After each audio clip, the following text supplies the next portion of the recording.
Barangay Santa Cruz, atin pong tulungan. Ihalal sa October 30, 2023 Barangay Election.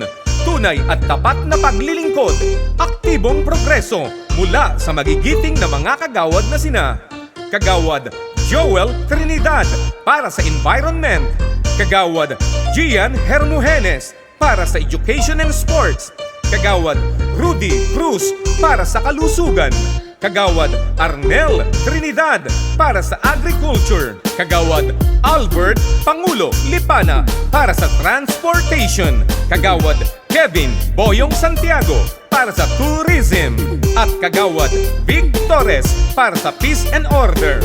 Aktibong progreso para sa Barangay Santa Cruz.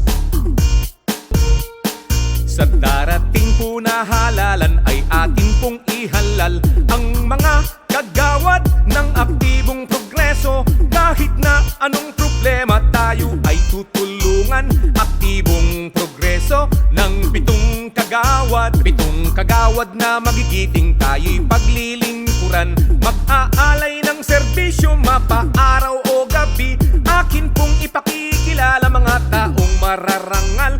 Aktibong progreso, alay sa ating kabarangay. Kagawad Joel Trinidad ay muling maglilingkod. Sa ikalawang termino ay muling iboto. Tutulong sa kabarangay kahit na anong oras. Huwag mahiya, lumapit ka, ikaw ay dadamayan. Aktibong progreso hatid sa atin nila Kagawad Joel, Gian at Rudy, Kagawad Pangulong Albert, Kagawad Kevin Boyong, Kagawad Arnel, Kagawad Vic, sila'y ihalal.